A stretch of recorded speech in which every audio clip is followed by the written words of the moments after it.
Hi everyone, and welcome to another eJamming tutorial video.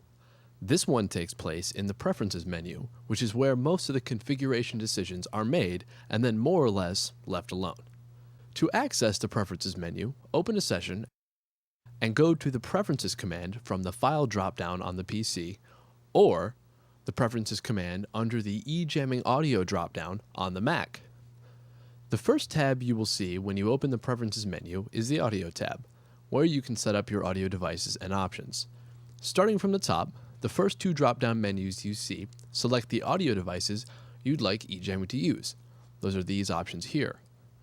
I have a few different ones hooked up, as you can see, so I just want to pick the audio device I would like to use. I'm going to use my Behringer USB audio for now, because that's what I have hooked up. As you can see, my other options are Motu Audio ASIO, or ASIO, and ASIO for All V2. Now, on the PC, you must select the same audio input device as output device.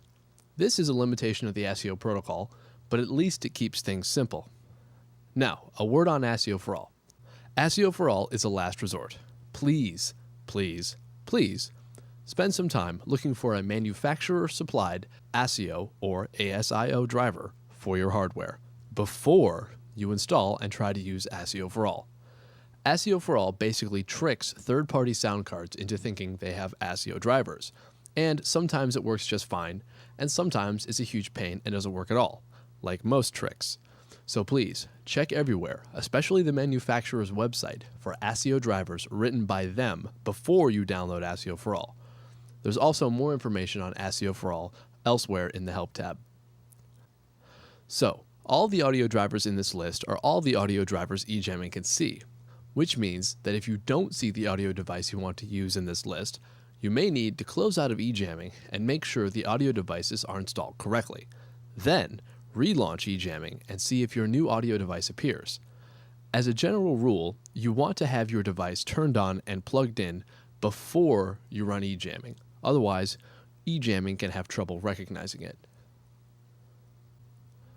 The small box to the right of the audio output device dropdown, this box here, selects the output pair eJamming uses, in case you have a multiple output sound card, and actually have more than just one pair of outputs.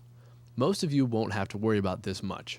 Just know it's there, and if you don't hear anything, you may want to change it to see if you will.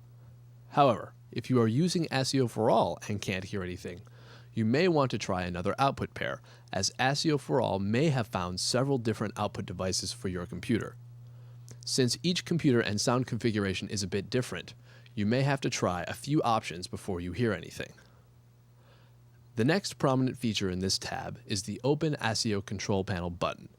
If you don't know what this is, don't worry about it. More information on this is available elsewhere in the Help section. The next option you will see is the Record Mode selector, which will allow you to select either Mix or Single Mode. These two options are very different and used for different things, so let me explain them a bit. First off, at the moment, eJamming can only see two mono or one stereo set of inputs at a time, even if your sound card has 40.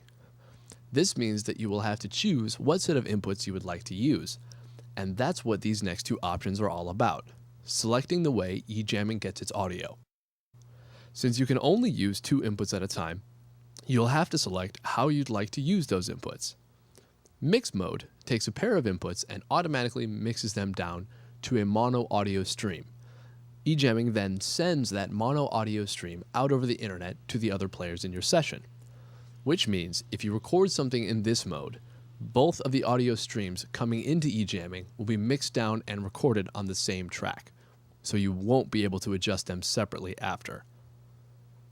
This drop-down menu here allows you to choose the pair of inputs you like to use, if you have more than one, and the stereo checkbox allows you to record your pair of inputs in stereo, which means the odd-numbered input becomes the left speaker channel, and the even-numbered input becomes the right speaker channel.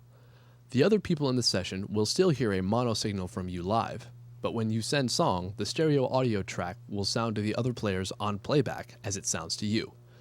Mix mode with the stereo checkbox unchecked is perfect for most live jams. Single mode isolates a single mono input from your microphone as a talkback mic, and another mono input as your instrument. This mode is perfect for recording in VRS mode, as it allows you to record a track with just your instrument, with no noise from your microphone bleeding into the recorded track of the instrument. Also, the input you select to be your microphone channel will be muted locally in VRS mode. This means that you won't have to deal with your voice echoing back to you while you are just talking to another player in the session, but the other people in the session will hear you just fine. You select the input that is connected to your microphone using this drop-down here. Let me show you quickly how to use single record mode in a session. Okay, so now I'm in a session with single record mode selected in preferences, and I'm using one of my 8-input sound cards just to show you how to deal with lots of inputs, in case you ever have to. Now, chances are I won't be able to hear anything because I haven't selected the input my instrument is hooked up to. I have my guitar hooked up to input 7 of this sound card, so in order to hear it in eJamming, I have to select input 7 from this drop-down menu here. Once I do that, I'll record on the track and see my guitar signal showing up in eJamming. Now, I can do this to as many tracks as I like if I have several instruments hooked up to my sound card.